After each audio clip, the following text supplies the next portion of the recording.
নমস্কার বন্ধুরা, আপনাদের সকলকে আমার ইউটিউব চ্যানেলে অনেক অনেক স্বাগত জানাই। আশা করছি ভগবানের কৃপা ও আশীর্বাদে আপনারা সকলে ভালো আছেন এবং সুস্থ আছেন। বন্ধুরা, আমাদের প্রায় প্রত্যেক বাঙালি বাড়িতেই তুলসী গাছ আছে। আর এই তুলসী গাছ হলো হিন্দুদের কাছে অত্যন্ত পবিত্র একটি গাছ। আমরা এই তুলসী গাছকে প্রতিদিন মা তুলসী রূপে পূজা করি ও তার সাথে সাথে প্রত্যেক দিন তুলসী তলায় জল দিই এবং প্রদীপ জ্বালাই। এছাড়াও তুলসী গাছ বাড়িতে থাকার অনেক উপকারিতা রয়েছে, কিন্তু শাস্ত্রে এমন একটি বিশেষ মন্ত্রের কথা বলা হয়েছে, সেটি যদি আমরা যখন তুলসী তলায় প্রদীপ জ্বালানোর সময় বলি, তাহলে আমাদের পরিবারে সকল প্রকারের বাধা বিঘ্ন দূর হয়ে যাবে এবং আপনার ঘরে কখনো আর্থিক সমস্যা আসবে না। এছাড়াও যদি আপনার জীবনে কোনো রকম সমস্যা থেকে থাকে, সেই সমস্ত সমস্যাও দূরে চলে যাবে। তার সাথে সাথে ঘর থেকে সমস্ত নেগেটিভিটি দূরে চলে যাবে। কেউ চাইলেও আপনার এবং আপনার পরিবারের ক্ষতি করতে পারবে না এবং আপনার বাড়িতে সবসময় একটা পজিটিভ এনার্জি বিরাজমান থাকবে, যা আপনাকে সকল সমস্যা থেকে রক্ষা করবে। কিন্তু বেশিরভাগ মানুষই তুলসী মায়ের এই শক্তিশালী মন্ত্রটি জানে না বলেই বাড়িতে তুলসী গাছ থাকা সত্ত্বেও সঠিক ফল লাভ করতে পারে না। তাই আমি আপনাদেরকে আজকের এই ভিডিওতে মা তুলসী পূজার অত্যন্ত শক্তিশালী একটি মন্ত্র জানাবো, যেটা যদি কেউ টানা 7 দিন পাঠ করতে পারে, তাহলে আমি 100% গ্যারান্টি দিয়ে বলছি সে হাতে না হাতে ফল পাবে। তাহলে চলুন দেরি না করে জেনে নেওয়া যাক যে কি শক্তিশালী সেই মন্ত্র যা আপনাকে সকল রকম বিপদের হাত থেকে রক্ষা করবে। তো তার আগে আপনাদের সকলের কাছে আমার একটাই অনুরোধ, যদি আপনি আমার চ্যানেলে নতুন হয়ে থাকেন তাহলে অতি অবশ্যই চ্যানেলটা সাবস্ক্রাইব করে নেবেন। তার কারণ আমি প্রত্যেক দিনই আমার বন্ধুদের উদ্দেশ্যে আপকামিং পুজো পাঠ এবং গুরুত্বপূর্ণ কিছু বাস্তু টিপস আমার এই চ্যানেলে শেয়ার করে থাকি। এছাড়াও আপনি আপনার মনের কোণে জমে থাকা প্রশ্নের উত্তর পেতে পারেন আমার এই চ্যানেলে। তো প্লিজ দয়া করে চ্যানেলটা সাবস্ক্রাইব করে নেবেন এবং বেল বাটনটা অন করে দেবেন, যাতে আমি ভিডিও ছাড়া মাত্রই নোটিফিকেশনটা সবার আগে আপনাদের কাছে পৌঁছায়। আর মা তুলসী দেবীর আশীর্বাদ পেতে কমেন্টে কিন্তু অবশ্যই লিখবেন, জয় মা তুলসী দেবীর জয়। এই মন্ত্রটি আপনি যখন তুলসী তলায় সন্ধে দেবেন তখন 3 বার কিন্তু এক মনে পাঠ করতে হবে। বন্ধুরা, বিশেষ এই মন্ত্রটি বলার আগে আমি আপনাদেরকে তুলসী গাছ সম্পর্কিত কিছু কথা বলতে চাই, যা আমাদের প্রত্যেকেরই জানা অত্যন্ত জরুরি এবং তাহলেই আপনার মন্ত্র সঠিকভাবে কাজে আসবে। বন্ধুরা, শাস্ত্রে উল্লেখ আছে মা তুলসী হলেন নারায়ণের স্ত্রী। এছাড়াও এই তুলসী গাছ বাড়িতে থাকলে অনেক উপকার হয়। বিজ্ঞানের মতে তুলসী গাছ কিন্তু কোনো সাধারণ গাছ নয়।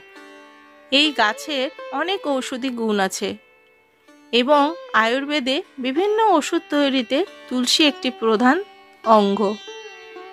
শাস্ত্রে উল্লেখ আছে, যদি কার্তিকে অমাবস্যা তিথিতে তুলসী পাতা দিয়ে নারায়ণের পূজা করা হয়, তাহলে তার গৃহে সর্বদা হরিবাস করে এবং জীবনে সকল পাপ নষ্ট হয়ে যায়। তুলসী গাছ এমন একটি গাছ যেটা দিন রাত অর্থাৎ 24 ঘন্টা অক্সিজেন সরবরাহ করে, যার ফলে তুলসী গাছ বায়ু বিশুদ্ধ রাখে এবং চারিদিকে সকল প্রকার নেগেটিভ এনার্জিকে দূর করে পজিটিভ এনার্জি সৃষ্টি করে। পণ্ডিতরা বলেছেন যে যে বাড়িতে তুলসী গাছ আছে সেই বাড়িতে কখনো দুঃখ কষ্ট বিরাজ করে না, সর্বদাই সেই বাড়িতে সুখ স্বাচ্ছন্দ্য বজায় থাকে এবং কোনো বিপদ সেই গৃহে পৌঁছাতে পারে না। এমনকি এটা বলা হয়েছে যে তুলসী গন্ধযুক্ত বায়ু যেই দিকে প্রভাবিত হয় সেই দিক অতি পবিত্র হয়ে যায়। যে বাড়িতে অসংখ্য তুলসী গাছ থাকে এবং নিত্য সেবা করা হয়, সেই বাড়িতে দেবতার বসবাস হয় এবং সেই বাড়ি তীর্থে পরিণত হয়। শাস্ত্রে বলেছে যে নর্মদা ও গোদাবরী নদীর স্নানের ন্যায় পূর্ণ লাভ হয় যদি তুলসী সংসর্গে থাকা যায়। এছাড়াও ডায়রিয়া, জ্বর, বমি, কলেরা, সর্দি কাশি প্রভৃতি রোগের ওষুধ হিসাবে তুলসীর ব্যবহার করা হয়। এই তুলসী পাতা কিন্তু ব্যথানাশক হিসাবে কাজ করে। আমাদের শরীরে ইমিউনিটি পাওয়ার অর্থাৎ রোগ প্রতিরোধ ক্ষমতাকে বৃদ্ধি করে। এর সাথে সাথে স্মৃতিশক্তি বৃদ্ধিতেও সাহায্য করে। এমনকি হাঁপানি, ব্রঙ্কাইটিস, ইনফ্লুয়েঞ্জা প্রভৃতি রোগ নিরাময় করে। তাই তুলসী গাছকে আমাদের হিন্দু সমাজে এতটাই প্রাধান্য দেওয়া হয়। কিন্তু এসব কিছুর পরেও একটা প্রশ্ন থেকে যায় যে এর সম্পূর্ণ লাভ অর্থাৎ তুলসী গাছ থেকে আমরা কিভাবে বা কখন পেতে পারি। সেই বিষয়ে শাস্ত্রে বলা হয়েছে যে প্রতিদিন তুলসী গাছে জল ও প্রদীপ জ্বালিয়ে সন্ধ্যারতি করার সময় একটি বিশেষ মন্ত্র অবশ্যই উচ্চারণ করতে হবে। তাহলে মাতা তুলসী অত্যন্ত প্রসন্ন হয়ে আপনাদেরকে কৃপাদৃষ্টি দান করবেন। এবার চলুন জেনে নিই যে কি সেই শক্তিশালী মন্ত্রটি, যেটি অবশ্যই স্নান করার পর তুলসী তলায় প্রণাম করে আমাদের পাঠ করা উচিত। এইবার আপনাদেরকে অনুরোধ করছি এক মনে মন্ত্রটা শোনার জন্য। ওং বৃন্দাবৈ তুলসী দেব্যৈ প্রিয়া ওই কেশবস্য চ বিষ্ণু ভক্তি পদায়নৈ দেবী সত্যবত্যই নমো নমো। মা তুলসীর এই প্রণাম মন্ত্রটি আপনারা 3 বার এক মনে উচ্চারণ করবেন এবং তুলসী মঞ্চে প্রদীপ জ্বালাবেন। এরকমটা যদি আপনি নিয়মিত করতে পারেন তাহলে দেখবেন আপনার ঘরে সবসময় শান্তি বিরাজ করছে ও আপনার সকল প্রকার আর্থিক সমস্যা মিটে যাবে। এছাড়াও যদি আপনি বহুদিন ধরে ঋণ কষ্টে ভুগে থাকেন সেই সমস্যা থেকেও আপনি মুক্তি পাবেন।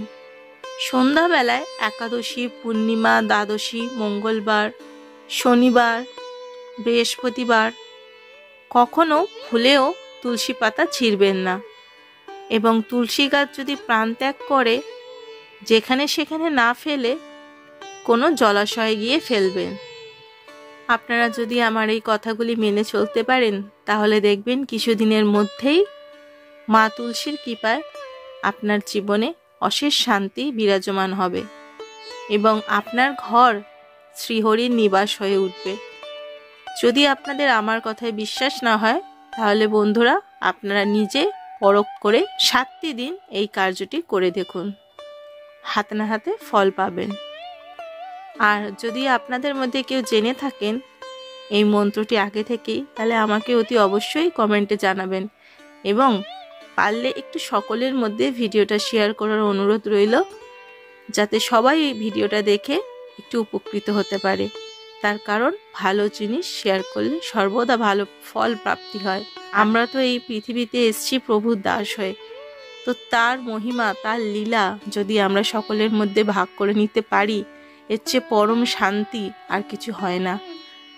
সকলে ভালো থাকবেন, সুস্থ থাকবেন। দেখা হবে পরবর্তী ভিডিওতে আবারও কোনো নতুন ভিডিওর সাথে। হরে কৃষ্ণ। ধন্যবাদ।